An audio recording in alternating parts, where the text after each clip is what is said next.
नमस्कार दोस्तों, निरंतर करंट अफेयर्स में आप लोगों का स्वागत है।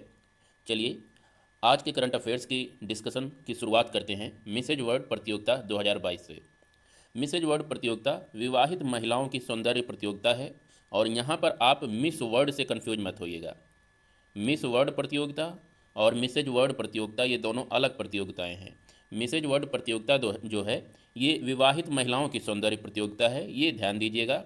इससे रिलेटेड करंट अफेयर्स की अगर बात करें तो सरगम कौशल, मिसेज सरगम कौशल ने भारत की झोली में 21 वर्षों बाद एक बार फिर से मिसेज वर्ल्ड का खिताब डाल दिया है, ये आपको याद रखना है। सरगम कौशल जम्मू कश्मीर की रहने वाली हैं मूलतः, लेकिन इस समय ये रहती हैं मुंबई में, क्योंकि इनके हस्बैंड जो हैं मुंबई में ही नेवी में कार्यरत हैं, वहीं पर ये रहती हैं। मिसेज वर्ल्ड प्रतियोगिता 2022 लास वेगास में इसका आयोजन हुआ था और यहाँ पर ये ध्यान रखिए कि भारत की पहली मिसेज वर्ल्ड अदिति गोवित्रिकर थीं, जिन्होंने 2021 में ये टाइटल जीता था।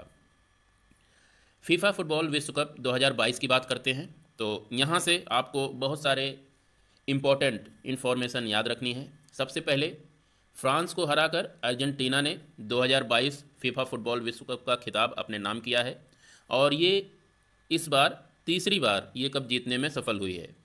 अर्जेंटीना ने इससे पहले 1978 में और 1986 में फुटबॉल विश्व कप चैंपियन जीता था। एक फैक्ट और याद रखिए कि फाइनल मैच किस स्टेडियम में खेला गया था। इसके लिए आपको लुसैल स्टेडियम का नाम याद रखना है, जो कि दोहा के कतर में अवस्थित है। ये सारे मैच फीफा के इस बार कतर में आयोजित किए गए थे। कतर किसकी राजधानी है? दोहा की। तो दोहा ने फीफा फुटबॉल विश्व कप 2022 का आयोजन किया था, ये फैक्ट आप याद रखिएगा। इससे संबंधित बहुत सारे छोटे छोटे अवार्ड हैं जिन्हें आपको याद रखना है। जैसे सबसे पहला award golden boot award. Golden boot award किस लिए दिया जाता है? तो जो खिलाड़ी सबसे अधिक गोल करता है उसे ये गोल्डन बूट अवार्ड दिया जाता है। और इस बार फ्रांस के किलियन एम्बाप्पे, जो कि यहाँ के कप्तान भी थे, इन्होंने सर्वाधिक गोल किया था, इन्हें ये गोल्डन बूट अवार्ड दिया गया है। अगर फीफा वर्ल्ड कप के इतिहास की बात करें तो फीफा वर्ल्ड के इतिहास में फाइनल में हैट्रिक लगाने वाले, गोलों की हैट्रिक लगाने वाले एम्बाप्पे पहले खिलाड़ी बन गए हैं और एम्बाप्पे के गोलों की संख्या 2022 के फुटबॉल कप में 8 थी। तो ये कुछ इंपॉर्टेंट इन्फॉर्मेशन आपको गोल्डन बूट अवार्ड से संबंधित याद रखनी है। उसके बाद बात करते हैं गोल्डन ग्लव्स अवार्ड।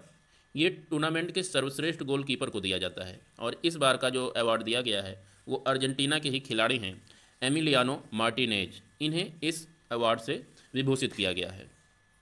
अगला पुरस्कार है इसमें जो हमें याद रखना है, गोल्डन बॉल पुरस्कार। गोल्डन बॉल पुरस्कार टूर्नामेंट का जो सबसे सर्वश्रेष्ठ खिलाड़ी होता है उसे दिया जाता है और इस बार का ये किताब अर्जेंटीना के कप्तान लियोनेल मेसी को दिया गया है। ये फैक्ट आपको ध्यान रखिएगा। इन्होंने भी रिकॉर्ड बनाया है, 2 बार गोल्डन बॉल अवार्ड जीतने वाले दुनिया के पहले खिलाड़ी बन गए हैं Lionel Messi. FIFA World Cup 2022 से हमारी दीपिका पादुकोण भी चर्चित रहीं। वो इसलिए क्योंकि ये पहली भारतीय बन गई हैं जिन्होंने FIFA World cup trophy launch किया हो। अभी तक किसी भी भारतीय को ये सहयोग नहीं मिला था कि वो फीफा वर्ल्ड कप की ट्रॉफ़ी लॉन्च करें। तो FIFA World cup trophy launch करने वाली पहली भारतीय बनी है दीपिका पादुकोण, इसलिए आपको इनका नाम याद रखना है। इनके साथ साथ एक और व्यक्ति थे जो हमारे लिए इम्पोर्टेंट नहीं है, केवल नाम आप जान लीजिए, इकर कैसिलास। इकर कैसिलास इन्होंने भी ये जो फीफा की ट्रॉफ़ी है लॉन्च किया था, तो इसे आप ध्यान रखिएगा नाम। फीफा ट्रॉफ़ी की अगर बात करें तो ये लगभग 6 किलोग्राम का इसका वज़न है और 18 कैरेट का सोना जो है उससे ये निर्मित है ट्रॉफ़ी आपकी। यहाँ पर एक चीज़ बताते चलें कि दीपिका पादुकोण को ये सुअवसर कैसे मिला। इन्होंने जो ये ट्रॉफ़ी है इसके अनावरण में इन्हें क्यों चुना गया, इसके लिए आपको बता दें कि जो ये ट्रॉफ़ी है उसका जो केस है, जिसमें जो डिब्बा है जिसमें ये ट्रॉफ़ी रखी जाएगी, उसे डिज़ाइन किया है लुई विटॉन ने। ये एक ग्लोबल लग्जरी कंपनी है, इसने डिज़ाइन किया है और इसकी ब्रांड एम्बेसडर हैं दीपिका पादुकोण। तो इसलिए दीपिका पादुकोण को चुना गया था, ये फैक्ट आप याद रखिएगा। The light we carry overcoming in the uncertain times, ये एक पुस्तक है, इसे आप याद रखिए।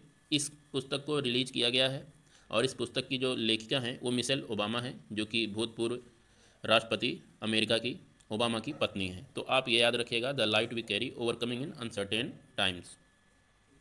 इसके बाद बात करते हैं प्रशासन गांव की ओर अभियान से रिलेटेड इन्फॉर्मेशंस की। तो इस अभियान की शुरुआत केंद्रीय कार्मिक लोक शिकायत और पेंशन मंत्रालय द्वारा शुरू किया गया है।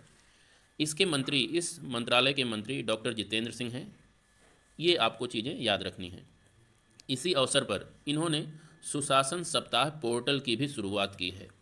बता दें, सुशासन सप्ताह भारत में इस बार 2022 में 19 दिसंबर से 25 दिसंबर तक मनाया जा रहा है। ये दूसरा अवसर है जब भारत सरकार सुशासन सप्ताह मना रहा है। और अगर सुशासन दिवस की बात करें तो प्रत्येक वर्ष 25 दिसंबर को सुशासन दिवस के रूप में मनाया जाता है, जो कि पूर्व प्रधानमंत्री अटल बिहारी वाजपेयी की जयंती है। इसी दिन उनका जन्म हुआ था 25 दिसंबर को। उसी उपलक्ष्य में प्रत्येक वर्ष 25 दिसंबर को सुशासन दिवस के रूप में मनाया जाता है। और वहीं से ही सुशासन सप्ताह का भी कंसेप्ट आया। उससे पहले का जो सप्ताह होता है उसे सुशासन सप्ताह के रूप में मनाया जाता है। यहाँ पे एक इम्पॉर्टेंट फैक्ट याद रखिएगा, प्रशासन गांव के संग अभियान ये राजस्थान सरकार का है। इसे मई 2022 में शुरू किया गया था, तो ये ध्यान दीजिएगा। जो केंद्र सरकार की योजना है वो है प्रशासन गांव की ओर, ये रहा प्रशासन गांव की ओर। और जो राजस्थान सरकार की योजना है उसका नाम है प्रशासन गांव के संग। तो ये आप ध्यान रखिएगा। गोवा मुक्ति दिवस की अगर बात करें तो गोवा मुक्ति दिवस प्रत्येक वर्ष 19 दिसंबर को मनाया जाता है, क्योंकि इसी दिन 1961 में भारतीय सेना ने ऑपरेशन विजय चलाकर गोवा, दमन, दीव को पुर्तगालियों के शासन से मुक्त करवाया था। पुर्तगालियों ने लगभग 450 सालों तक भारत में शासन किया, ये आपको ध्यान रखना है। और गोवा पहले पुर्तगाल का ही उपनिवेश था। गोवा जो कि पश्चिमी तट पर अवस्थित है वो पुर्तगालियों के अधीन था, ये चीज़ आप ध्यान रखिएगा। उससे आज़ादी दिलवाई गई 19 दिसंबर 1961 को ऑपरेशन विजय के तहत। उसी की याद में प्रत्येक वर्ष 19 दिसंबर को गोवा मुक्ति दिवस मनाया जाता है। ये फैक्ट आप याद रखिएगा। यहाँ पे देखिए एक स्टैटिक फैक्ट याद रखिए कि पुर्तगाली उपनिवेश भारत में कौन कौन से थे। तो जो प्रमुख पुर्तगाली उपनिवेश थे वो गोवा, दमन दीव, दादरा नागर हवेली और अंजे दीवा द्वीप, ये सब पुर्तगाली उपनिवेश थे। यहाँ से आप एक फैक्ट याद रखिए, पू से पुर्तगाली और पा से पश्चिम, पा से पुर्तगाली और पा से पश्चिम।